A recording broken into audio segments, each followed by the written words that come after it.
You look better than Sunday. Well, okay, you don't look better. Your image looks better than Sunday. Is everybody armed? Everybody's armed tonight, right? It's not just me. Everybody's armed? Yeah, everyone's armed. Yes, yay!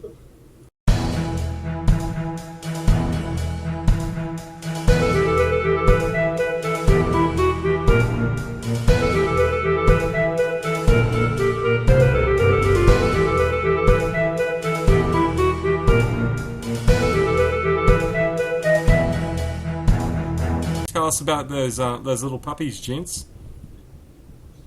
How'd you happen to acquire those?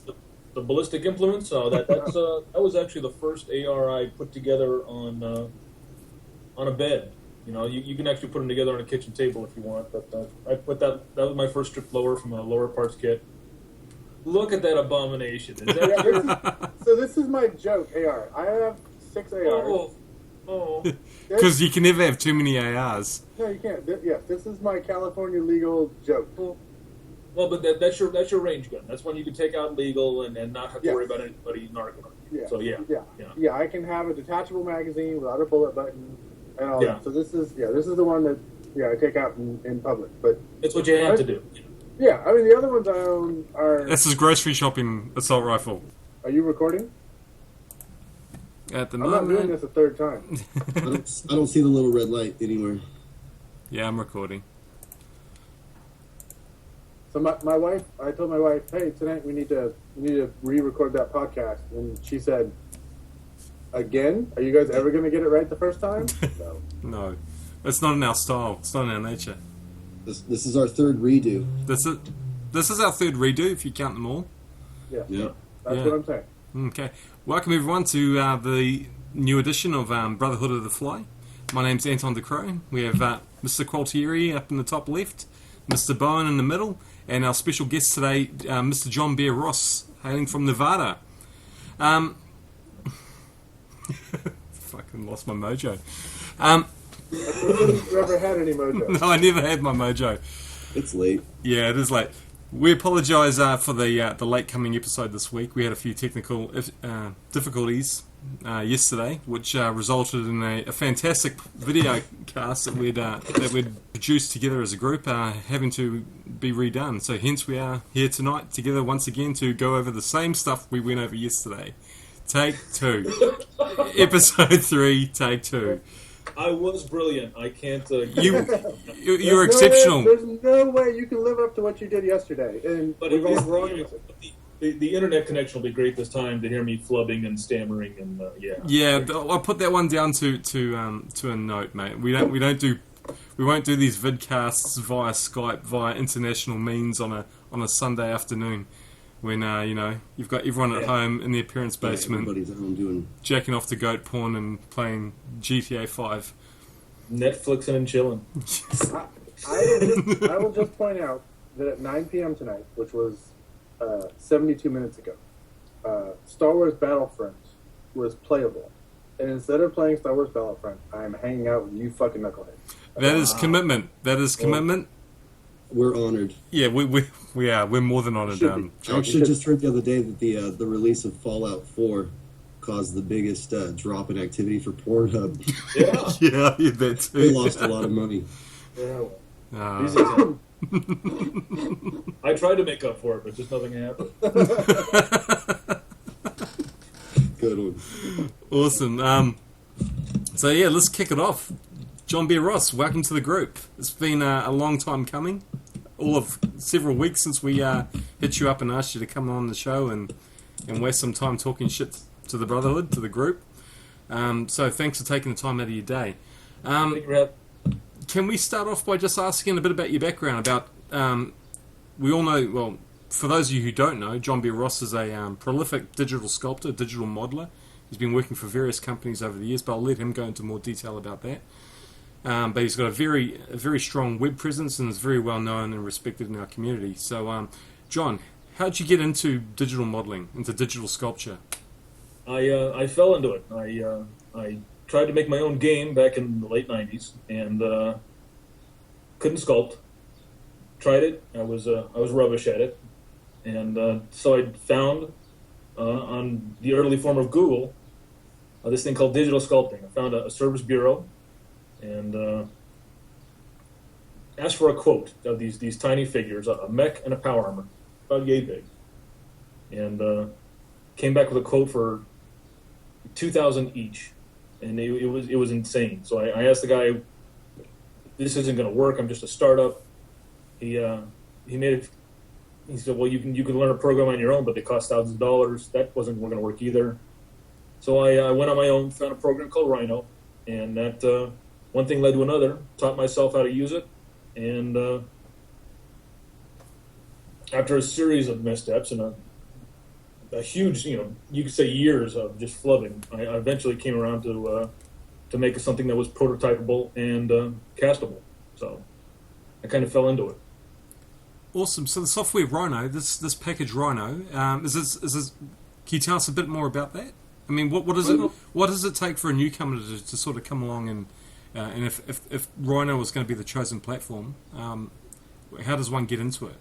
How did you teach, or how did you learn the program for starters? Were you self-taught, or did you do it on the job? Self-taught again. The tutorials. Sorry. Have you noticed that Anton's questions are always longer than any answer you're going to give? Give me a shot. I can flub and stumble. I noticed it was 8 questions. Yeah. Was there 8 questions in that one? Oh. He got it though. He knows what's wrong. Well, I'm trying to do it in a way that, it's not like we haven't asked John these same questions 5 times over yesterday. Well, I'm trying to come across as genuine and it's like we're not repeat. I'm trying to get this, give you guys something new, so you don't have to fake. Oh yes, well yeah. No, we'll fake it. We'll fake it. Well, we've done this before. Excellent. Good. This is your third go round. It is. Yeah. It is. But we believe in perfection, and we're prepared here. That's right. To go to any length. But once in the last conversation, you answered this question, and I think you said that the program Rhino came with tutorials. Yes, yeah, it still does to this day. It's just a that's how you learn. Yep, it was the first thing you learn to make in Rhino is a rubber ducky, and so you stretch, you take spheres, you extrude them, you chop, you make a separate head, you chop and channel, and you make a neck. And I think the second tutorial you make in Rhino is a pool toy. So just a little doodlebug pool toy with the wheels and a string. And it's amazing how that turns into dwarf power armor, which is my the third thing that I tried to do. And that didn't turn out so well, but I was able to go to one of the few service bureaus in California, or in the U.S., that had a 3D printing machine with time for rent, and that was owned by Bathsheba Grossman. Was one of the early pioneers in 3D printing and 3D sculpture, and I was able to basically hand her this dwarf power armor at just like crap, but it was digital crap compared to the manual crap that I tried to do manually. And she looked at it and said, "This is what you need to do. You need to basically fuse all these things together. Tell Rhino to save it as an STL file, and that's going to wrap a skin around it, and that's going to be a prototypable mesh." There's 2 different things, and Josh can confirm this. There's 2 different mindsets as far as software. There's NURBS, which is basically solid objects, and there's meshes, which is sculpting with chicken wire almost. To me, I'm more of the solid, slabby, Legos and clay and woodworking and steel mindset, whereas the chicken wire aspect is more ethereal, organic, and flowy. Yeah. So, That was very technical of you. Yeah, the fingers help. We didn't have the fingers yesterday, and we didn't have the rubber ducky story either. Yeah, that occurred to me. Like, you know what? The first thing I ever did was a rubber ducky. That's amazing. See, And then a pool toy? I'm sorry, what? And then a pool toy? Is that what you said? Like a little doodlebug pool toy that it was roughly this shape, and I think it had a little face on it and wheels, and you made a string and extruded that. And see, John, I knew there was a reason we're doing this one again. Yeah. But the point goes, honestly, that if I can do it, anybody can do it. I mean, you find a program that works for you, and there's dozens out there now, and they all have free versions of them. And you try and sample and see what works with your mental process, and then go from there. What other packages did you use or try out? I tried out ZBrush. Doesn't really work with my mindset. I'm more the three views and a drafting class type of guy. Working off grid paper. And if you were to see my desktop now, I still have like a light blue outline of standard graph paper as my background, and I work off of that. Whereas, ZBrush is more like a ball of mud that you twist, pull, extrude, groove, and caress. And I'm just not the caressing type. So, not digitally anyway. So. Not digitally. We've heard that, actually. We've heard that. That whole web internet presence, that often to my detriment. So, tell me, Josh, have you ever used Rhino? I played around with it years ago, and it's not my cup of tea. So yeah, as JVR mentioned, there's more than two, but there's really two ways to sort of approach 3D modeling if you're going to be 3D printing, and one is with NURB surfaces, and the other is with polygonal meshes, and that's super technical, and you don't really care what that means, except that the NURB stuff that Rhino and MOI and some of these other applications uses is super technical. Yeah, there's not a lot. SolidWorks and some of those super high-end, $10,000 pieces of software also. But that stuff is really good for doing straight-edge, hard surface stuff, spaceships, tanks, cars, boats. That's why it's used in the manufacturing industry to make parts and things, right? For making actual parts, not toy models, but for making parts. You need that mathematical precision. And so I think that stuff appeals to that sort of mindset, the very precise mindset. And then what I use is Maya and some ZBrush. And that's it is a little more free form, a little more sculptural. I mean, you can be pretty precise. I can still do, because I do a lot of straight line, hard edge stuff, but I just do it with Maya. The difference is for JVR and like Rhino and NURBS and things, it's easier to make that. The tools are built to allow you to make a solid object, that watertight model that's easy to print. And Maya and stuff is not, because that's not what it's designed for. It's designed for computer animation or video games or that sort of thing. So I have to put it through a post process, and there's a couple pieces of software that will do that for you. But there's also an online cloud website that I just throw files up, and it automatically repairs them, makes them watertight, and spits them back. That is nice. Yeah, some stuff, there's like Shapeways, you can actually bounce stuff off it and re-download it, and it runs it through its mesh magics, and there you go. It heals your mesh automatically. I've had to do that a couple of times with something that just isn't going together, translating from NURBS to STL, and I can't find the cracks, and I can't find the seams. I say, screw it, send it to them, send it back. Modeler was great for that. If there was something go ahead. So have you tried NetFab? NetFabb. So I think I tried it a couple of times just as an STL viewer. I wasn't able to get a hold of the mesh tools. Right, so they've got a cloud site now for mesh repair. So you upload it blind, and it spits you back a link, and it's nice. Cloud.netfab.com. And I mean, my models are pretty good. They're closed meshes and whatever. I mean, since I'm doing polygons, I just crash them together. Yeah. And it corrects that. I mean, it doesn't get super weird stuff, but it gets flip triangles and all that stuff. So, okay, that's a good one too. Can these programs all open these files like they're interchangeable? You can open. You know what I'm trying to say? Yeah, format. Can they translate? You can build a model in one program and open it in another.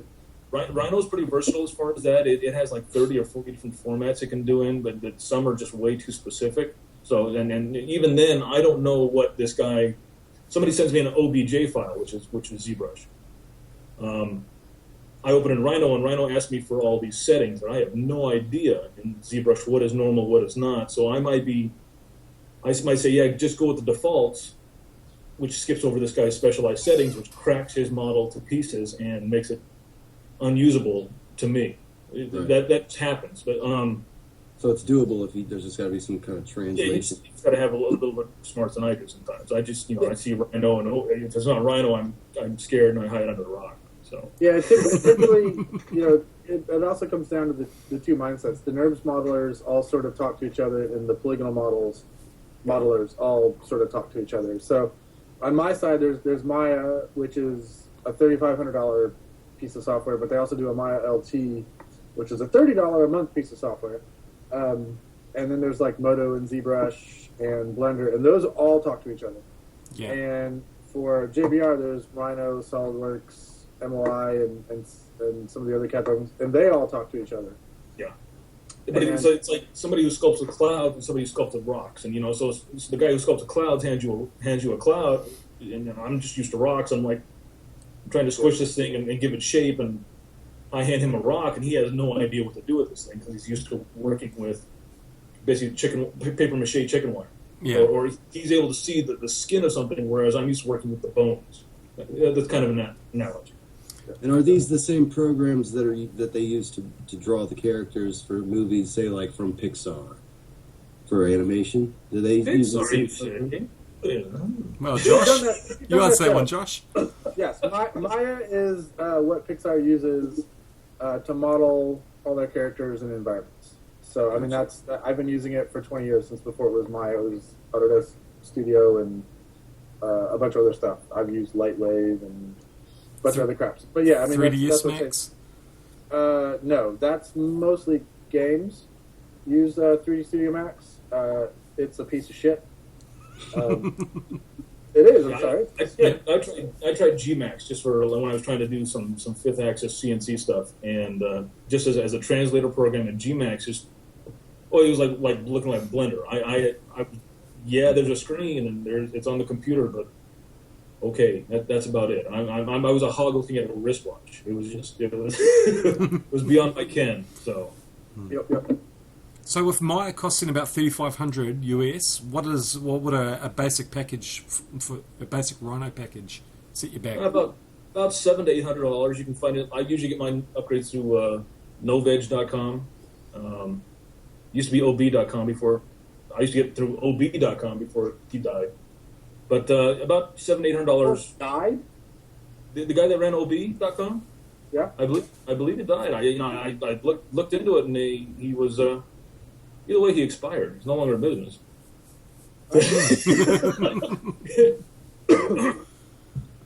Yeah, so $700-800 for Rhino. But if you're still a long-term college dropout, there's good news. You can get an academic license, and that's maybe $150.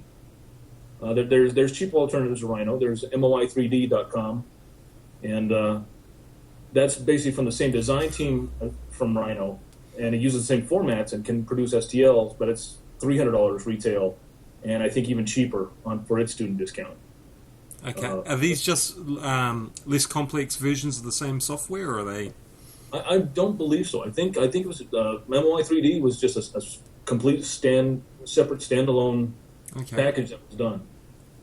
I don't know. There might be some interplay between them and McNeil Software, who makes Rhino, but. They haven't let me in on it. So, but I know the two are compatible, can talk. To what degree, I have no idea because I haven't seen an MOA 3D file in years. But there is some interplay there. But the cost shouldn't be a detriment to somebody trying to get into 3D sculpting, because all these programs are free in their trial offerings. Yeah. Rhino has a full version for 3 months. You go to their site and download it. Not to sound like the Rhino, like this brought to you by Rhino. I don't want to toot that horn too hard, but that's just what I know. I've tried other programs, and it bounced off my head because it's very thick. And would that 12 weeks be a suitable period of time for a new entrant to be able to go through the tutorials and teach themselves to a certain level? I believe so. My first, when I was first starting, there wasn't YouTube. I sound old when I say that.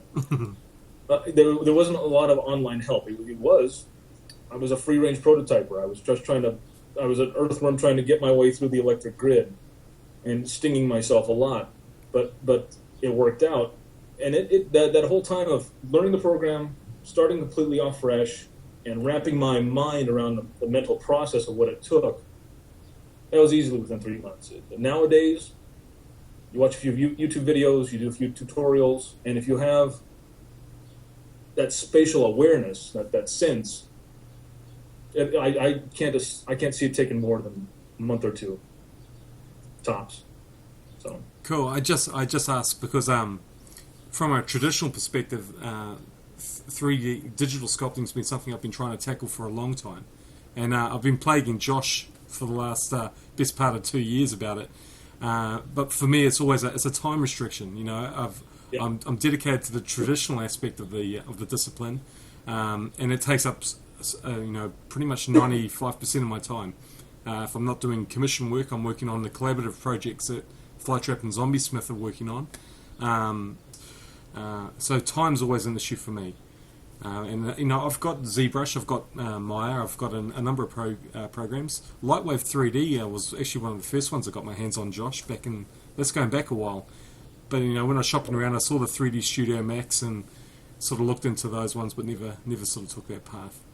But looking to the future, I definitely hope to be delving more into ZBrush and more into Maya, and definitely having a look at Rhino as well.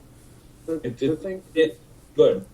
I was saying one thing I'd add really quickly about the training time is, so I've been doing this for 20 years, and I also teach people to model and shade and do some of this other stuff. I teach class to the local art school and that sort of thing.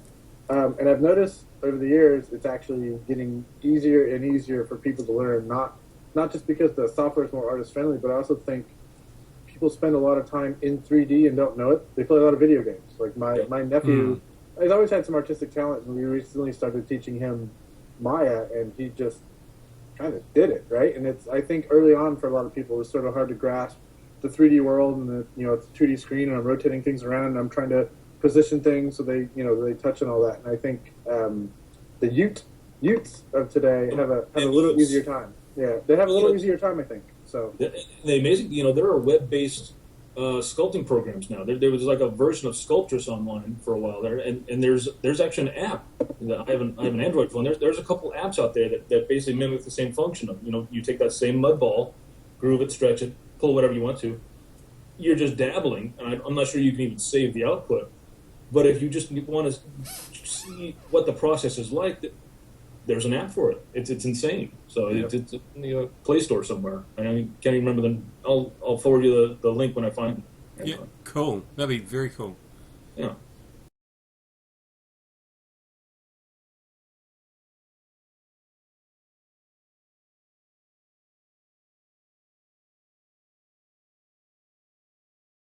Which sort of leads me on to another question that Jonathan asked yesterday.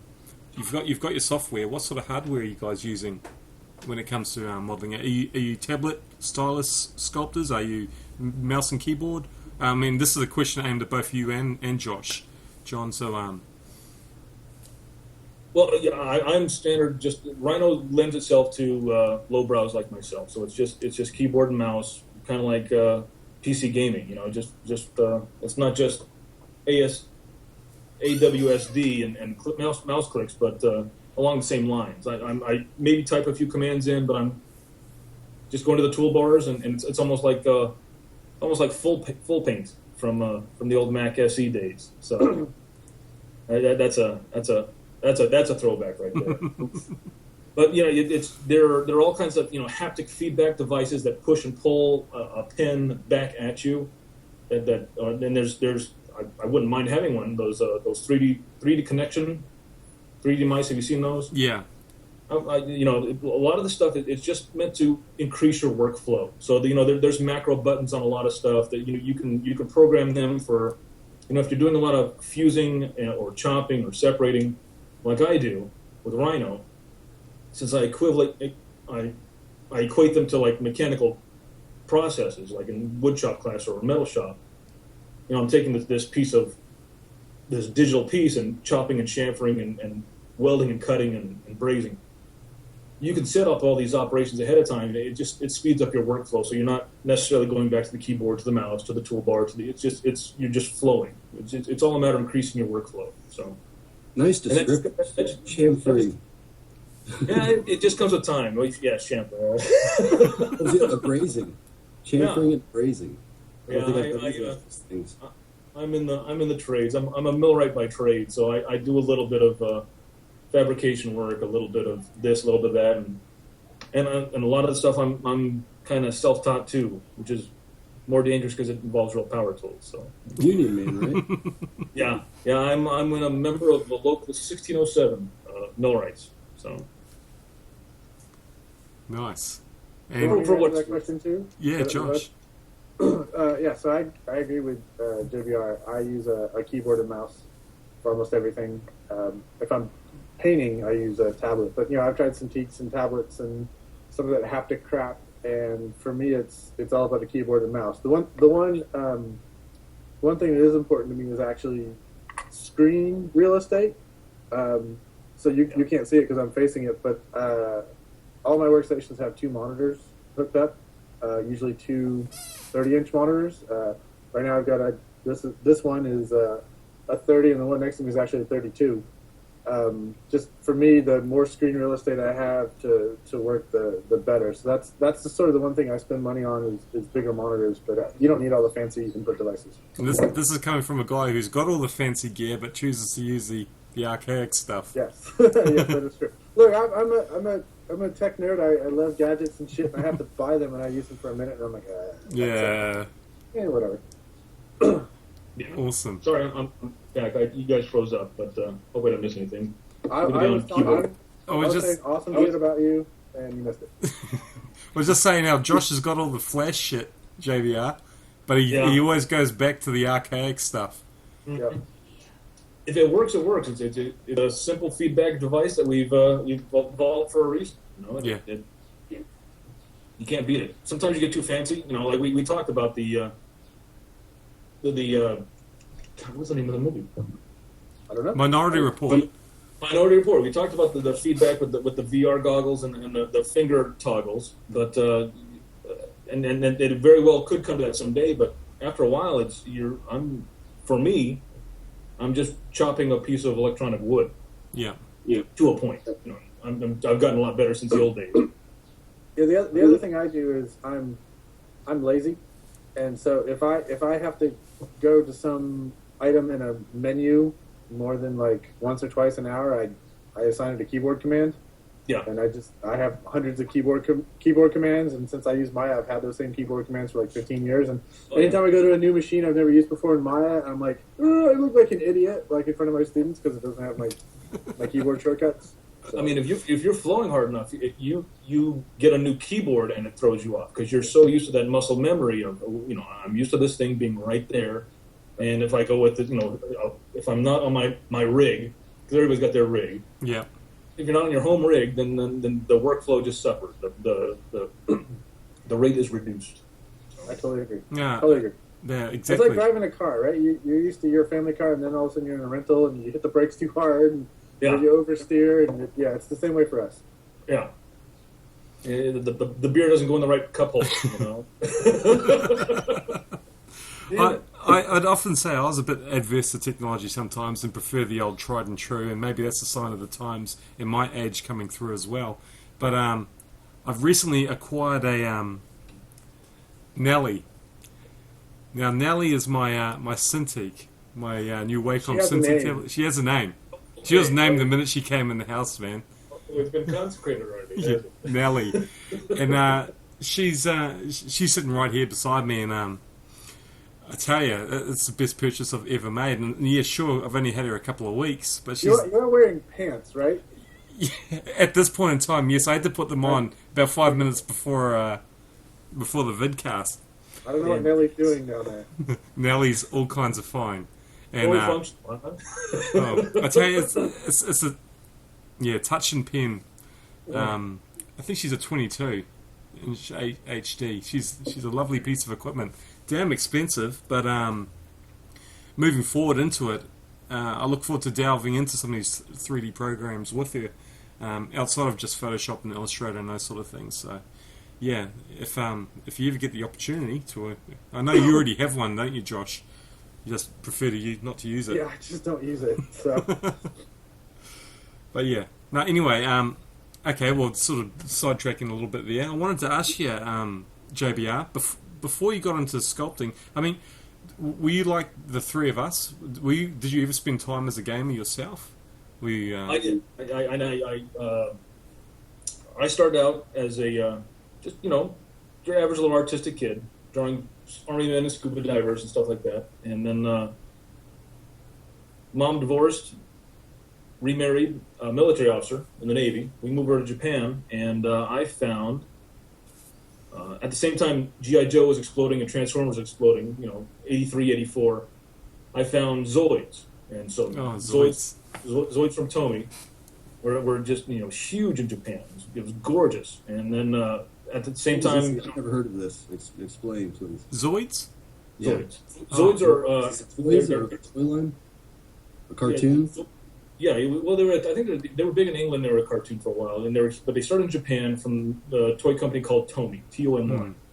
Okay. And they were models that you played with. They had an internal wind-up motor in them, so you'd assemble them. There was a motor already inside. You wound up the motor, and the damn thing walked. It was not too sophisticated at first. Then they started becoming more and more advanced, and then they became battery powered. So you just flick the switch, and they got huge. I mean, we're talking about a Brachiosaurus that tall, 30 or 40 centimeters from the tabletop. And all articulation through the neck, and the tail would move, and they had the little pilots that went in the cockpits. Yeah, the gold pilots, and they're bristling with weapons. So they weren't animals. You assemble it like a model. They were like what? You assemble it like a model.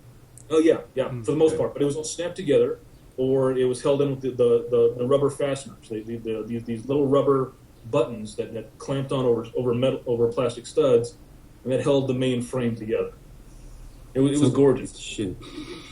It was a great time to be alive when I was 8 and 9 years old. Yeah, so. that was the golden years. So that was Japan, and then Robotech hit. We were on base, so we got the English translation from Armed Services Network, and I loved the whole story of Robotech. We came back to the States, and I saw a poster on a wall of BattleTech. And they were it's that classic confusion. That's not BattleTech, that's Robotech. Why are they using the same mechs? That kind of stuff. But I started going into BattleTech and CityTech were my first tabletop game, hex based. There you go. And I got into Ogre. I found the Palladium Robotech RPGs that led into Rifts. Then I found 40K. I got into high school and met my friend Chad Harden, and he introduced me to 40K. You didn't steal you some metal Terminators off a local gaming shop? It wasn't me. I didn't do the stealing. Did you hear that story, JBR? Let's not bring that up anymore. When a kid gets caught on a bike, and the cops, they don't care. JBR, did you hear that story in a previous episode? That's how Jonathan. That's how Boner got into 40K. His mates were flogging armies. Stolen loot. Maybe I'll start doing this. Yeah, that was a good podcast. I like that. No wonder he turned into an orc player. Yeah. Luda. Yeah, Luda. Yeah, more teeth. So, what was your poison in 40K, JBR? I started with the Rogue Trader in 2nd edition. Yep. I actually couldn't afford a lot, so I bought Harlequins. I was a supplement to my buddy Chad's Eldar Force, so I had a little Harlequin squad. And that kind of faded away. I dropped 28mm scale, or just 25 at the time, for Epic. I fell in love with Epic. Yeah. I just loved Adeptus Titanicus and the Space Marine. And I loved it so much I thought I could do it better, which led me to thinking, well, I can do this as well. Everyone has that dissatisfaction and thinks that, I'm tired of doing this, I can do it myself. And so I tried, and that led to the $4,000 Power Armors, which led me to here. So blame Epic.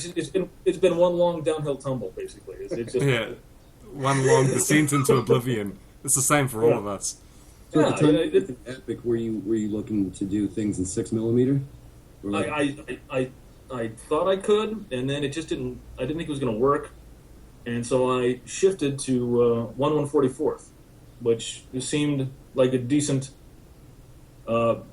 compromise between what I was trying to do and what I could do. So I wanted to make small, detailed figures, but I didn't want to stay just with 6mm. I wanted something else, and I think at the time that's when Heavy Gear, DreamPod 9 transferred over from the HO scale to 1/144th. So I said, well, you know, that's a good thing. Maybe they're going to this. That's a good market indicator. I'll start making my efforts toward 1/144th. Dabbled with that for a little bit, and then I decided, you know what? I found some small fantasy stuff that was 15mm at my local game store.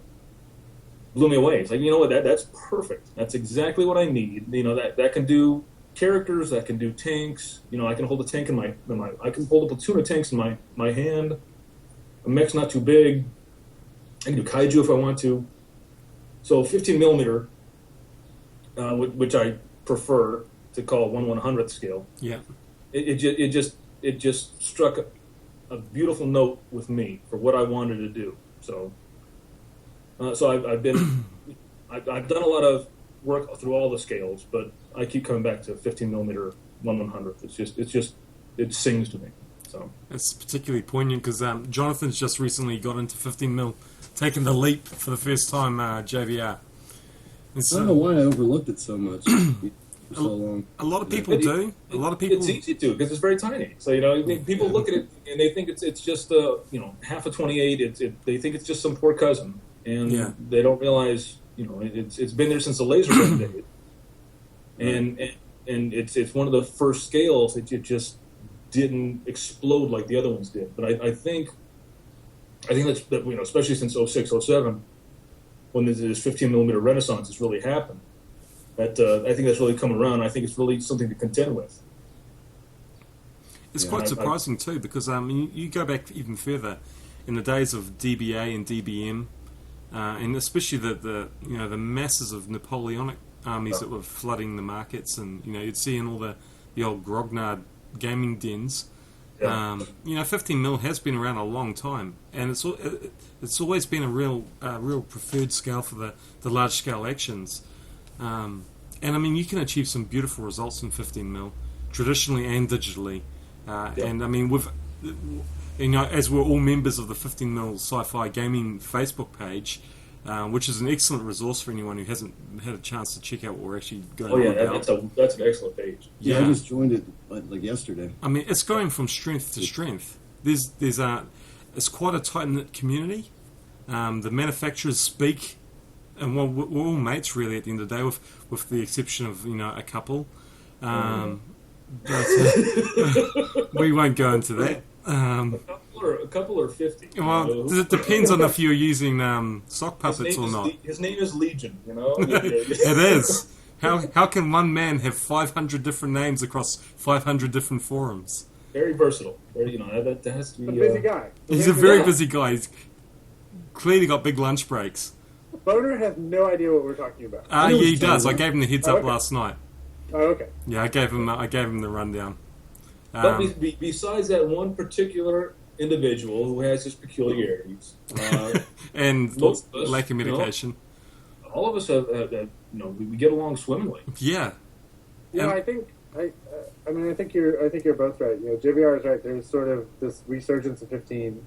It has been around a long time. We talked about this before. My very first figures were 15s, but I think a couple things happened. One is, in 2007, 8, 9, the economy tanked, and people in the miniatures sort of looked at other things.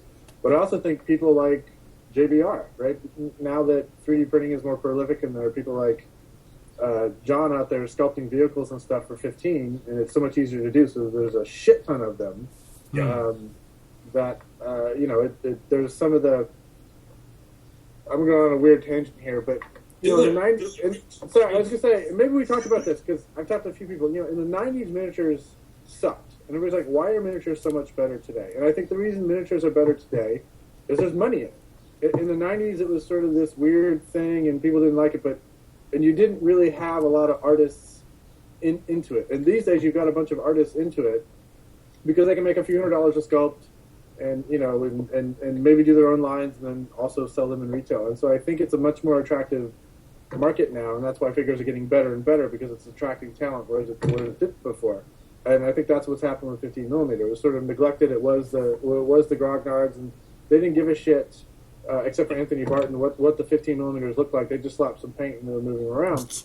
But once the artists sort of got into 15, like John here, right? He wants to do vehicles. You're never going to get them produced in 28 because they're too much money. But you can do a slew of them in 15. Then it gives birth to Clear Horizon and Rebel Minis and Harold and all these other people I don't want to leave out.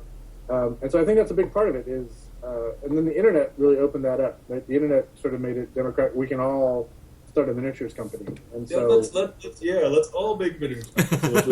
yes. Unfortunately, yes, right. But yeah, I mean, I think that's why it's such a great time for miniatures and why there's so many out there is because there is. I mean, not that we're mercenary, but there is money to be had, right? There is. You want to be paid for your work. And I do it for the chicks, actually. Yeah, well, how's that working out for you? Sculpting groupies. Well, we do it for the chicks. That's my tangent. That's why I think miniatures are so much better now. They're a little more high profile, and there is some money in it for the artists. As well, the benchmark has been pushed continuously. I mean, you've got manufacturers who are top of the line now. I'm looking at James Burrell from ACP Games and his Halo-esque lines. Look at his veneer dropship, and some of the stuff that he's releasing lately is just absolutely, gobsmacking. You've got Harold, who we had on our last show, and his stuff is, especially his vehicles, are just top notch. The drop pod is sick.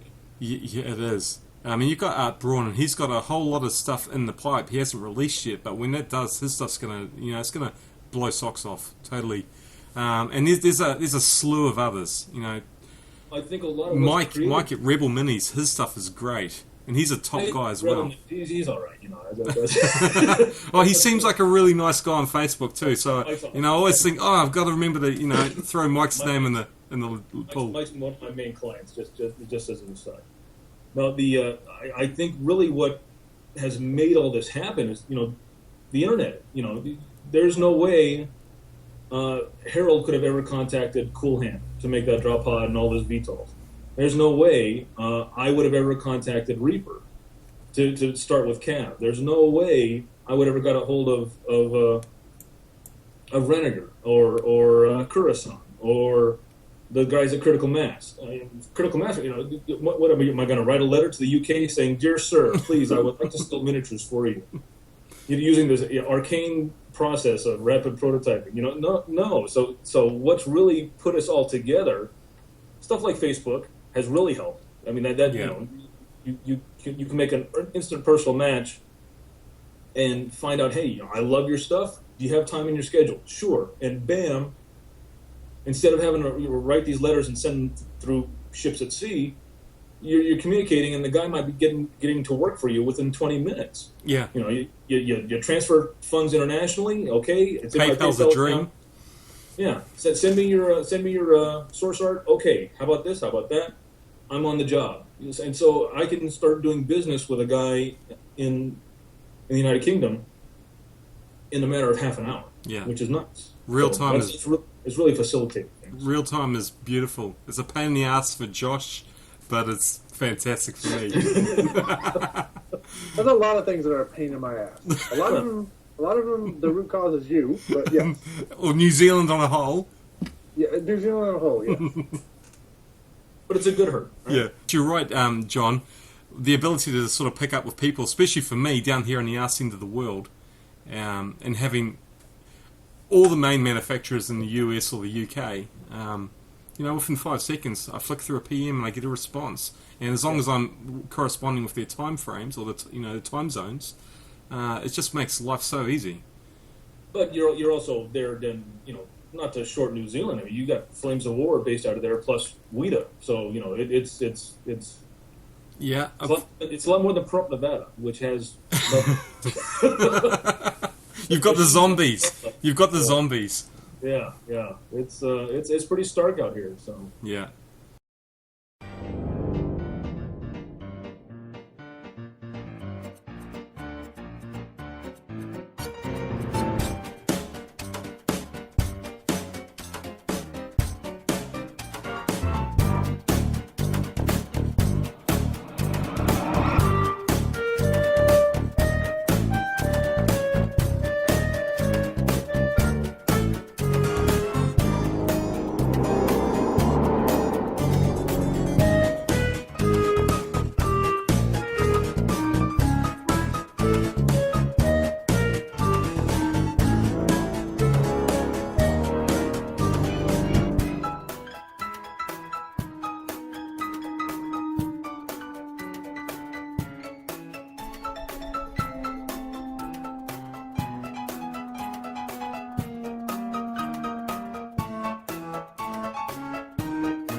Okay, yeah, we do. I did work for Battlefront for a while. That was a rather forgettable experience, but I won't bore you with the details. And I worked for Weta, which was a lot better.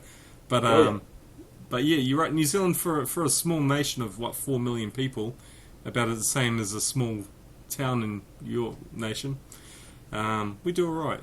You know, we sort of hold our own. and you know what's fascinating is I talk to occasionally a few Rhino users, and they correspond with me, and you know who uses a Rhino a lot in New Zealand are yacht designers. It's amazing how involved Rhino is with yacht design. So it's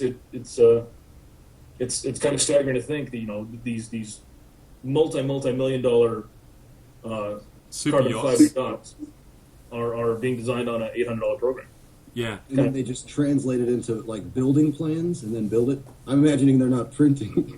Well, they never, you never know. They have printers that big. But a lot of stuff they have are ship-sized 5-axis CNC machines. Where they'll take this huge piece of foam, you know, and it's 30, 40 feet long, and it's this cutting head that operates kind of like your wrist if it had a drill bit on the end of it, and it takes this huge piece of foam or whatever their form is, carves that out to the shape that they've designed digitally, and they just overlay that with carbon fiber or do whatever process they have to.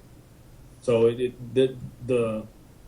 what you can do, it's almost like throwing an elephant with these programs. You know, you can take some of the stuff you do digitally and put it on a manufacturing process that's just devastating in its scope as far as what you can possibly do. You know, you can cut injection molds into steel. You can cut these huge, like I was saying, these huge 5-axis CNCs. They're making 3D printers now that can print houses. You know, you put it on the job site, it telescopes out and shoots concrete, kind of like the extruders do now with your cheapy 3D printers, and you have a house. You know, it looks like it's made of big, long lines of concrete, but there it is. That's crazy. Hey, John, just 1 second, mate. We've just lost your visual. We've got. Is he right on yours? There. No, I can hear him. You can hear. Yeah. Are you coming back now? There you are. So I have an interesting quick story about the yacht thing. Just because about 2 years ago, and I'm under a whole bunch of NDAs. I actually did some work for an American. Well, I did some work for a company that is designing the next generation of the America's Cup yachts. Nice. And they have this really cool program that basically simulates all this stuff and comes out with this crazy shape. And then I took that. This is sort of answering Jonathan's question. I took that and then I remodeled it because it was just a point cloud. And then they rapid prototyped that and put it like in a wind tunnel and that sort of thing. So that's one of the things you can do pretty quick, right? Is you can 3D print the prototypes of those things and put them in wind and water tunnels and sort of test yachts and planes and that sort of thing. So, that's my story.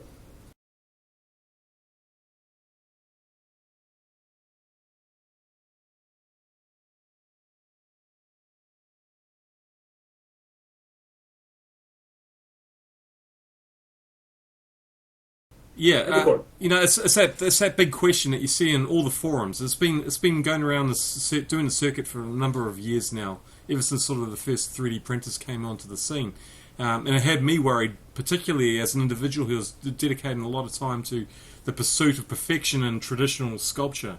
And I noticed that when at Weta that the growing use of software to design sculptural items and the diminishing of their sculpture department, the old traditional sculptors, it just had me thinking: is there going to be a time, or can you foresee a time when 3D sculpture and 3D printing, rapid prototyping will supplant or altogether replace a traditional sculptor? Let's look at it from this industry, from our industry. No. Will hand sculpting ever be replaced by digital? No. I've fought this battle since the days of one-list sculpting before it was Yahoo groups. I first came to people and said, "Look, I've made a dwarf power armor. It looks like squidgy poo, but here it is, and it's being rapid prototyped, and here we go." People lost their minds. It was. Well, some people lost their minds. Some people had the foresight to see this is not going to really make too much of a ripple, or if it is, it's just going to supplement.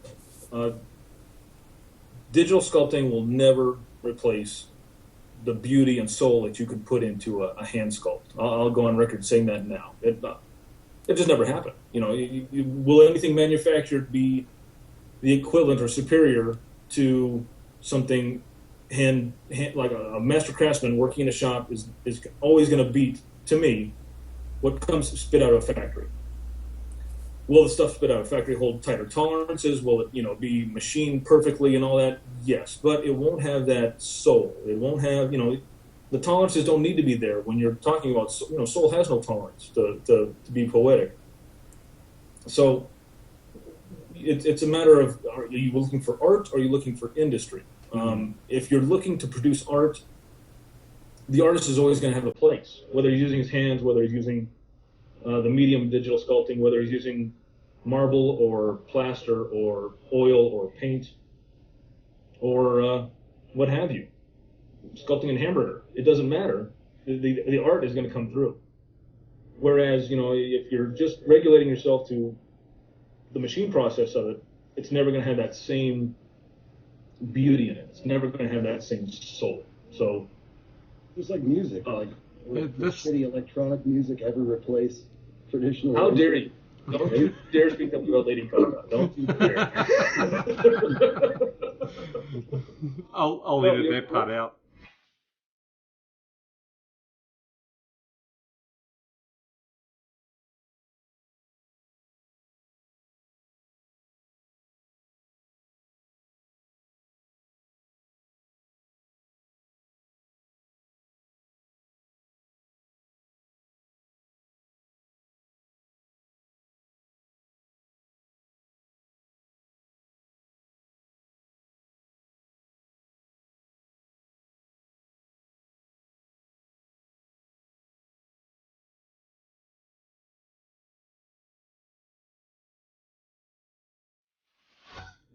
It's Mozart versus Gaga. What do you love? So it feels different things appeal to different people, but Mozart's timeless.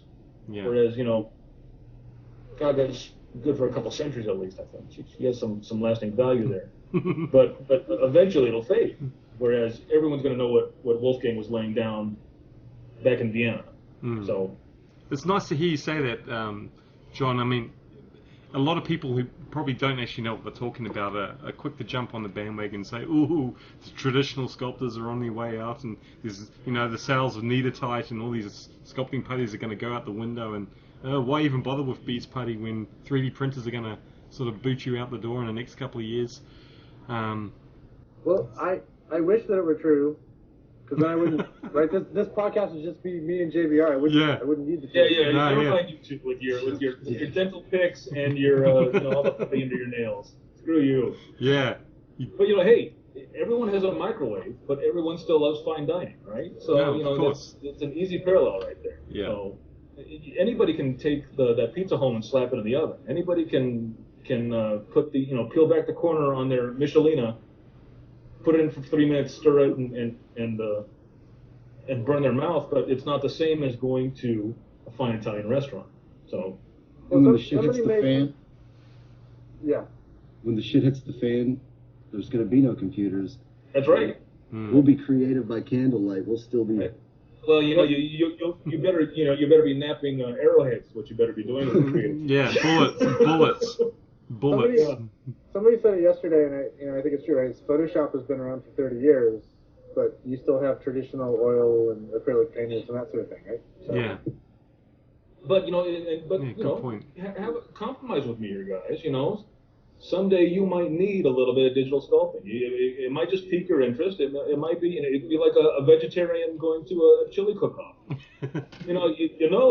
Something good is there. You're not sure, you can't put your finger on it, but there it is. I think, like anything else, a calligrapher still types on a computer, right? So eventually, if you ever do decide to pick up an electronic program, it can only supplement what you're doing. So Yeah. you might not want to sculpt both sides of a sculpture. I want to just do half, and that really rocks, or you screw up half of it. You can scan half of it, mirror it, or edit it No. digitally. The symmetry. And so the soul will still be there. It might be translated a little bit through a machine, but I think it'll still be a useful tool. It's just a tool in a toolbox. Don't get me wrong, JBR. If I had your skill set, mate, I'd be like a fat kid in a cake shop. Oh, no. I'd be all over it. What skill set? No, we're even doing that. I mean, Anton, you sort of talked about this on Facebook, but for instance, in Warpod, I'm digitally sculpting the hard surface stuff, the bodies and the helmets, whatever, printing those out, casting the computer as dollies. Anton has them now, and then he's adding the jackets and packs and sort of organic stuff on top of that, right? So we're actually playing around with his strengths and my strengths, and doing a miniatures line that way. And it's kind of cool. It's very cool. It's actually fucking awesome. Excuse my French. I know. Yeah, it's it's something I've wanted to delve in a while, and I've talked with Josh. We've both talked about it since we sort of first got together. The possibility of meshing or blending the two disciplines, two separate disciplines, the old and the new. And I think if anything, it's only going to make our Warpod release come January, February next year that much stronger for it. Don't put dates on things. Don't put dates on things. Oh, sorry. Forget I said any dates. You and your deadlines and your expectations. Yeah. I'm sorry, guys. I'm a numbers man. Oh, not really. I'm not at all. But so I'm very excited about it, and I hope as we move on to other projects, and believe me, there's a few in the pipeline. The possibilities of doing them, I hope, just grow. So that'll be up to you probably a great deal there, Mr. Q. But I'm sure we'll get it sorted, mate. I don't have anything else to do, so sure. Yeah. No rush. No pressure. Just our success hinges on you. There you go. Yeah. Maybe find time in your life to thank. Hey, that sort of leads me on to another question. Advice for people who may not know anything about the industry but have this wonderful idea to go and start their own miniatures line, invest in some 3D printing equipment and some software and go at it. Is it just as easy? Is it as easy as just pushing a button, guys? Yes, if that button is a garbage disposal, which your money goes down. Yeah, that's that easy. Yes. The reason I ask this is because also on said forums, you hear people talking about, I'll learn some software, I'll pick up a 3D printer and I'll have at it. And it's always. I encourage that mindset. I believe in it. I think it's kind of like Ratatouille. If I can cook, you can too. Everybody can cook. But Gustav's stuff tasted like shit. Well, Sorry, Josh partook in Ratatouille, so I worked on the movie, so yeah. I love that movie. It's like heresy talking about Ratatouille. Yeah. My kids hate when we watch Pixar movies now because I make them watch the credits and I make sure look, see that guy's name? I know that guy. Right? Wow. Yes, Dad, you know Mr. Qualtier. No kids, I know him. It's just, Yeah, I'm on a vidcast with him. that's right. Wow, you don't understand. It's like, yes, Dad, we know you're a large geek, big one. That can't be Mr. Qualtieri. Daddy looks like a ruffian. Oh, that's That's some homeless guy you gave a 50 to. that's some hobo. You gave him a brown paper bag with a bottle and a $50 note. Twice in my life I've been mistaken for a homeless man, but that's a story for another time. Once was by Hillary. Yeah, once by my wife. Yeah. Oh. Sorry, honey. But getting into the question about the anybody getting a 3D printer and some software and starting their own miniatures company, I say a guarded yes. Learn the software, learn what works for you, learn what you really want to do with your product, what you want to put out, what you want to express to the world. But I wouldn't advise anyone looking to make a jewelry quality miniature to buy your $200 or $300 extruder type of 3D printer, because basically they're a CNC controlled hot glue gun. It's a thin thing, and they're making better advancements every day of what they can do. But you look it up close, and it's just a stack of spaghetti glued together. It looks like a craft project almost sometimes. Not to be snobby, but you put that up against a real SLA output out of a. Well, those are getting cheaper too. But it used to be these things had to cost as much as a Mercedes. Yeah. So you're basically renting time on somebody's machine, but make sure you find somebody who has a good machine, rent time on theirs, and spend a little extra bucks to get that good printout. So you're saying there's a massive differentiation between machines and brands? They're not, a 3D printer isn't a 3D printer isn't a 3D printer. No, I've been at it for 14, 15 years, putting a lot of my own money into it, and because I ran my own little company for a while. And you can definitely tell once it's in hand that not all 3D printers are created the same. It's just the way it is. Some are meant for consumer level products. Some stuff is meant for jewelry. Yeah. You want to err more on the jewelry side of things. So you don't want stuff coming out looks like sugar cookies. You don't want stuff that comes out looking like potato chips or a stack of Pringles. You don't want stuff comes out looking like spaghetti noodles all glued together. Yeah. Knowing that you've got a bunch of cool toys there, Josh, in the 3D printing department, do you have anything to add to that? The thing I would add to it is, I think what a lot of people don't realize is that much of the 3D printing stuff is still sort of a maker sort of setup, right? So unless you spend $35,000 to $70,000 like for an Envision Tech machine, which comes with a tech that visits you once a month and that sort of thing, right? Because they are fiddly machines that need to be constantly adjusted and kept in alignment and that sort of thing. So it is a with proprietary materials too. Oh yeah, proprietary materials and software and so it is a skill set all on its own, right? There's we talked earlier about learning the model for 3D printing, but then there's this whole other side of it is that when you 3D print it, you also have to build these support structures so it doesn't collapse when you're printing, and then you have to deal with the shrinkage because they all shrink by a couple percent, and how do you support that? I mean, it's a whole other thing, right? So I think anybody, I wouldn't go out, buy Rhino, buy a Titan printer, and a spin casting machine, because there's all sorts of shit there to learn, right? And you probably need to concentrate on one at a time. I mean, I think if somebody just starting out and wanted to become the next JBR, they probably have to do some weights or something and drink some beers or whatever. But, do a couple of tours. Yeah, eat some donuts. Shoot some guns. I would play around with, as he said, the free version of Rhino that you get for the 8 or 12 weeks. Maybe play around with something like Blender, which is free. Get the $30. Get the $30 version of Maya for a month and sort of play with the different ways of doing it. And then use something like Shapeways, which is super inexpensive. The models you get back look nice. I don't think they're gaming quality. You pick those things up and they don't look great. I mean, they have some better materials, but to me it's still not. I've never gotten anything from Shapeways I didn't have to clean the shit out of. But I would do something like that before you try to get your own 3D printer and tweak them. And I mean, one day maybe I'll show you a picture of my 3D printing room. There's 4 printers in there, and it scares people when they go in there because there's exposed machinery and wires and whatever because they're cobbled together, and that's the only way to keep those things running. So it's like your mold making and casting den as well. That's how I operate. I don't know. Is everything a kludge with you, Qualtieri? Jeez. He goes for the Frank equipment. Look, look. It's like the Millennium Falcon, all right? You always start screeching and yeah. Chewy. I'm trying to get that extra percent, right? I got to make the Kessel Rotor less than 12 parsecs. Come on. Bring me the hydro spanner. Exactly. Yeah, I've got that ever since I was a kid. I get something new, I got to take it apart, see how it works, and see how I can make it better. So, yes.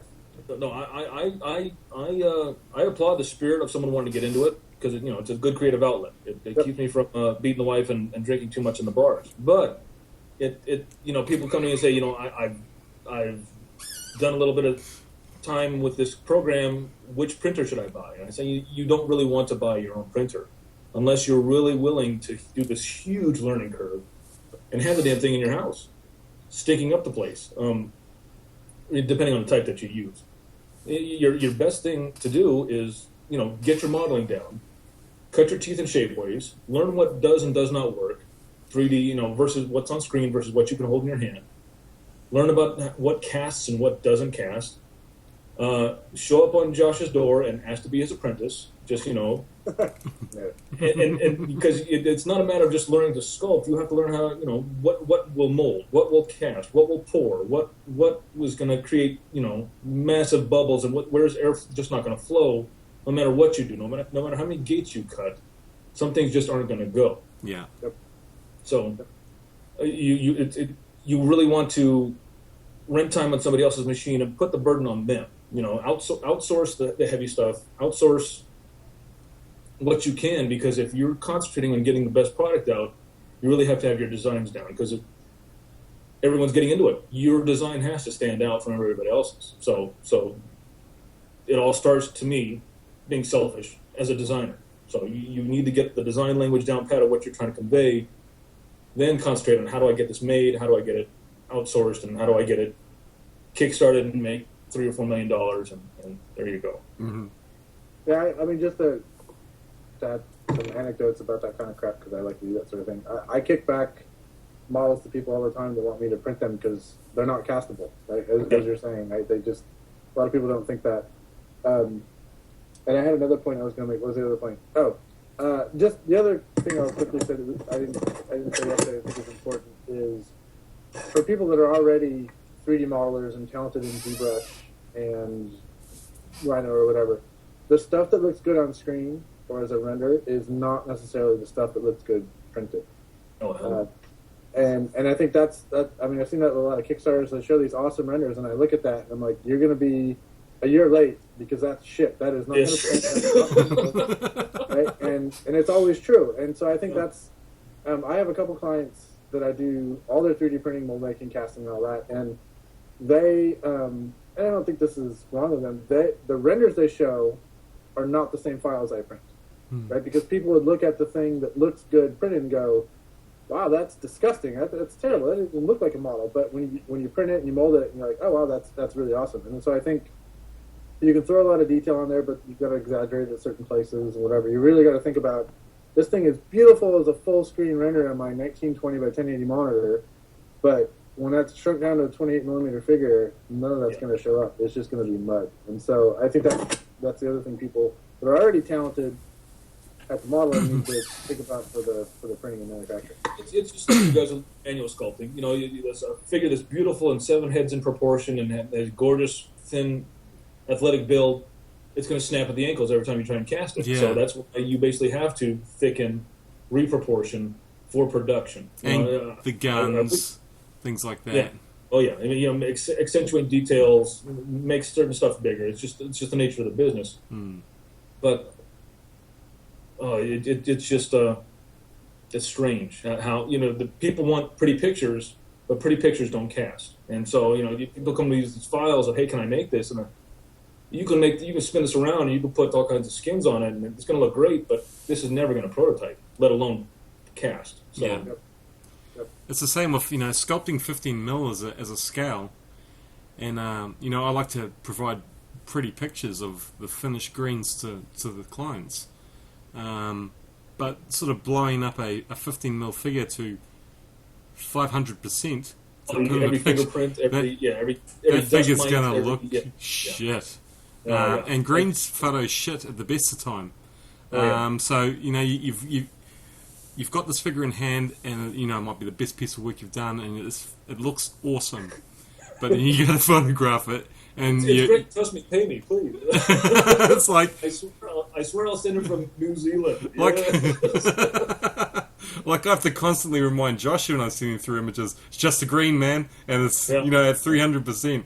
Or I hit up Harold. That's your self-doubt. I know what that shit looks like. You're fine. Yeah, or I hit up Yeah, Harold. Harold. Harold, He's very judgmental of his own stuff. it's like, this looks like shit, Harold, but trust me, when you get it in your hand, you're gonna think it's the tits. Yeah. But the burden of a 15 mil Another sculptor. thing with that, you guys are across an ocean from each other, and you guys obviously built a business on trust. But a lot of the thing with casting and production is try not to be in business with people whose door you can't knock on and say, "Where the hell is my stuff?" So I've been burned a couple times of this guy's halfway across the country.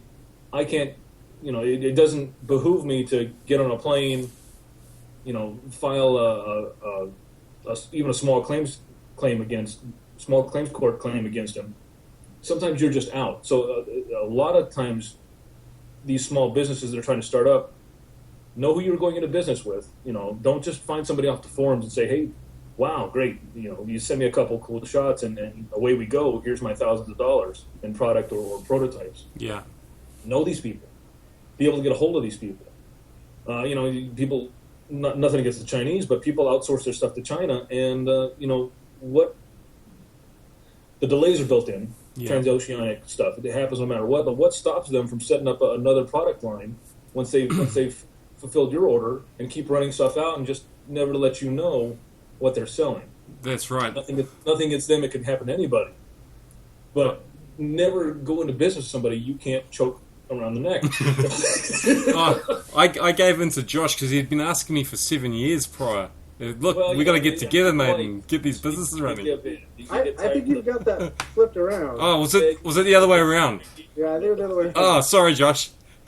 But we kind of know firsthand because we've been looking at options over there in the last 12 months, and so far it's been sort of turned up not too favourable.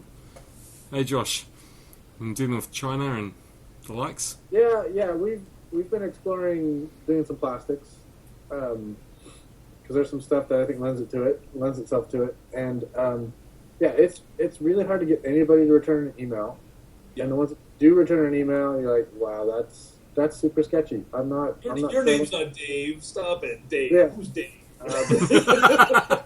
Yeah, and so we got fairly deep into conversation with a couple of them, and they were just doing things, and I'm like, if you can't get that right, how am I going to send you $10,000? Right? Yeah. How am I ever going to do that with any sort of confidence? So, pretty tough. Actually, not that everybody has to listen to this. I'm trying to get War Games Factory, and I know they work with Mark, and you know Mark, so I need an in because those guys will not answer an email. Maybe they don't want to answer. I'll pull some strings for you, though. He's in your neighborhood. Talk about he's up in Marin County somewhere. Yeah. Well, I'm not going up there. Okay. Well, well, not at night. You're not leaving that your battle zone there. Yeah, look, in the course of this podcast, I've only heard 2 gunshots outside. So you have to quiet. You can't leave the fortress for too long. And only one of them was me. Only one of them was me returning fire. So that's all Yeah, good. those walls behind you are all sandbag lined, right? You just stuck it in the sandbags. That's beautiful. Riveted iron plate. Yeah. But I'll talk to Mark though. Yeah, if going back to the sort of Chinese perspective, you look at the Chinese knocked off Forge World lines, and they are prolific. And Forge World itself must have lost tens of thousands, if not more, to the Chinese market, selling their cheap knockoffs, and to sort of delve into business for people that can't give you these security guarantees. It's just, well, are you willing to not only put the monetary investment in, but the conceptual investment, the intellectual property? You want it flooded on a cheap $2 shop market, where I go down to the local mall and find, Warpod selling 6 months prior to me even launching it in a Kickstarter already. It's just... Yeah, and that's the more people you bring in, no matter who they are, the greater the potential for leaks. Yeah. Which is why you want to bring a lot of it in the house. Josh, you might look someday at bringing in to your menagerie in your printer room of putting in a little CNC mill and start cutting your own injection dies. Oh, I actually have a CNC mill. Okay, so that alone, I have one set up too. It has a busted control right now, but you talk about a learning curve. The funny thing, too, John, is my wife's family own a wine label over here in New Zealand, quite a successful one, and they have a factory which supports the wine industry about 5 minutes down the road. And then there they've got 6 large plastic injection machines, which can be fully, decked out. These are about $300,000 a piece, fully decked out to have a full-blown plastic injection operation going. It's at our disposal. It's just finding somebody that can make the molds, right? That isn't right. You want to go to China because why It's wouldn't cheap. you? I mean, there's the IP stuff, but the Chinese have specialized in being mold makers at this point, right? My dad and his business even goes to China. They don't go to the U.S. whatever because they just know what they're doing and it's inexpensive. But it's tough, right? The same. Well, it's like Seven Samurai. Where are we going to find samurai that are going to fight for rice? Find hungry samurai. Yeah. So there are machine shops all throughout this land, or in that land, and there's a machine not running is a machine not making money for somebody. So a machine, you can go online and kind of like service bureaus with 3D printers, you can go online and find there's a networks that job out quotes to machine shops that have idle machines running that are looking for work. Same thing with injection molding. So it's going to take a little bit more digital legwork, but you can make it happen and make it happen on somebody's machine who's still within that magical choking distance. Whereas, you're not on the 12-hour flight saying, what's going on here? And, saying, look, Yoshi, I'm coming over to kick you in the ass. Well, it's just a matter of, these things happen when you stretch the distances. When you compact the distances, you make things more local, you can better manage the results. So if you really want to keep your product line within your own control, you want to keep that manufacturing and production within your local control. So that's my ultra nationalist speech right there. So there you go. So what's that over your shoulder there on the table behind you, John? I set those up. These are these are a couple sculpts I did for a couple vendors or a couple of my clients. Pray show. Let me see. No. I've seen that bad boy. I've seen them on the 15mm sci-fi page. Yeah, that's a Ravager from Yep. the Zest line from Critical Mass. That was kickstarted. That these guys did very well. This is a horrible paint job, but I'll show you something that'll make your eyes bleed here in a minute. This is my own stuff, but that little flame. This is all modular. So torso, leg, backpack, shoulders, weapons points. Everything interchanges with the different models that I've made for Critical Mass. So let me show you this guy. This guy was painted by Dale, who is one of the 2 gentlemen that runs Critical Mass. Dale won a Golden Demon a long time ago. And Dale, obviously the webcam's not going to do it justice, but Dale's paint job here is the pride of my collection right here. This is a different model, same basic pattern. You see, this one's rounded, this one's more angular. Yeah. Different setups, different backpacks, but everything between these two can cross, including the weapons, including torsos. And I try and build that into a lot of my lines, that whole modularity of, I want people to be able to take this and just kit bash the hell out of it. You can appreciate it as an orc player. And I want people to be, to not just be locked into this or that, and just that feeling of hopelessness. I want people to be able to run wild with my creations. So Yeah, put their own bit of personality into it. Yeah, the guys at Critical Mass, they give me a real free reign. They're awesome to work for. So is Reniger. That's Mike at Rebel, guys. Yeah. Mike Reniger from Rebel Minis. I got the two of them to agree to actually interchange these elbow points. It's just 1/8. It's a simple thing. Hey, can I use your weapon? I make it so your weapons be used with this guy's weapons. Yeah, well, that's mutually supportive. So why wouldn't you? And that's a beautiful thing about 15 is no one is trying to, establish territory and die upon a hill. I mean, with the exception of... Yeah, that's not what I've heard. Stop it. Either one of them could have easily said, no way in hell, but they both agreed, and, you go to one, Critical Mass has a huge mecha store. Dozens and dozens of mech weapons like that. Pardon me. Pot roast. Get it out, mate. Get it out. Ooh. Dude, weapons. Grab a drink, man. Every type of energy weapon, and honestly, if you wanted to pay the international shipping, you could put any of those. A lot of the stuff I've done for Rebel. Look, JBR, we're not going to be responsible having you die on our vidcast, mate. Oh shit! This is not going to bode well. This is not going to bode well for us. We would get so many views. Someone died on the show? I'm going to bet JBR's death throes. Oh. Was he talented? Not really, but he died well. Yeah. Maybe I should say this. So we're going on 90 minutes here. Oh. So this, and maybe that's cool. But maybe that's a good point because you had a lot of good info. I had a great time yesterday. A lot of that got lost, but I would love to. Well, what I was going to say is maybe at this point you can talk about the upcoming stuff you've got because I think there's a lot of good info in there. Yeah. I'll run through that real quick. Real quick, just you don't have to be real quick. I'm just no, it's fine. I understand. I get it. No, you don't. So, yeah. So the same philosophy behind the Critical Mass stuff is going to be brought back to life with the Astigar, the Snake Men mercenary force. They're going to take that just a squad sculpted by PF, beautiful French sculptor. And they're going to expand that into a whole line. You're going to have a mech about this guy's size.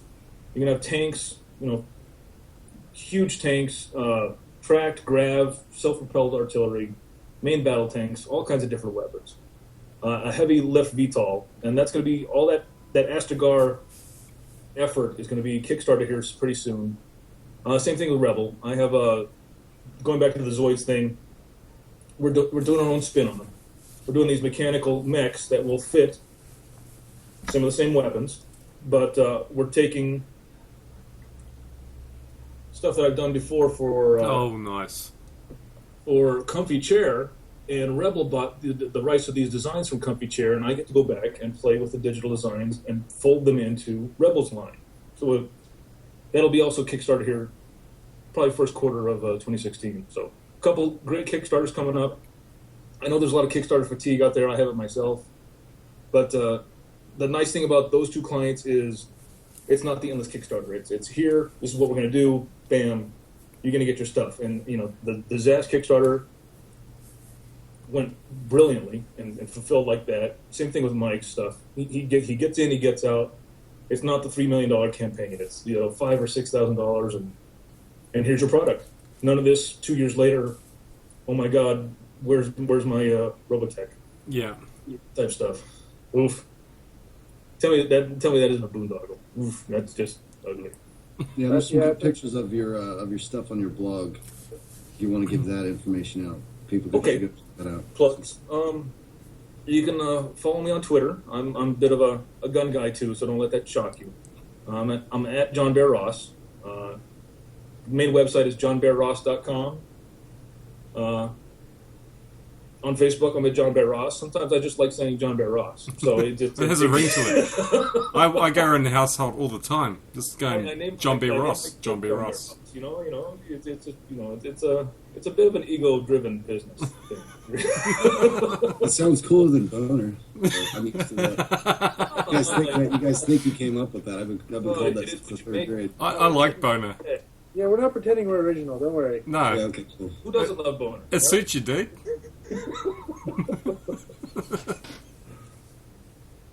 So I understand you guys have to wrap up. Yeah, I tend to, yeah. So. Oh, well, hey, look, JBR, man, what an honor to have you on the show for a second time. And to have all this new material come out the second time. It was destined to come twice. Yeah, I don't know. I think it was funnier yesterday. I don't know. Yes, I was. Yeah, this was well, hey, that was for our ears only, unfortunately. Yeah, it was a good bonding experience. And here we go. It was a rehearsal. Yeah, it was. And I know you twice as better as what I did yesterday, John. Twice as better, yeah. Twice as better? Is that... Yeah. Is that good England?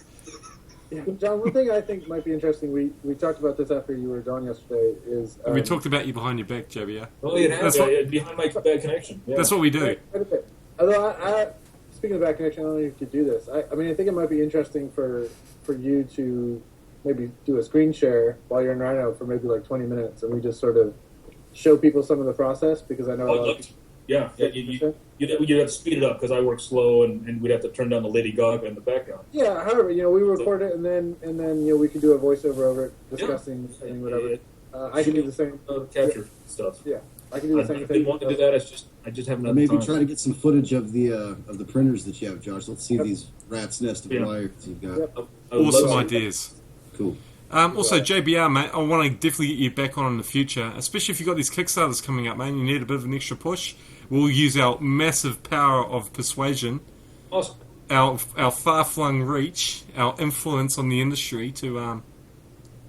shut up. I appreciate it. I'll send you some screen captures to intermesh into those while I'm yapping about them. Yeah, I'll get my people to talk to your people and we'll make magic happen. Let's do much, babe. That sounds good.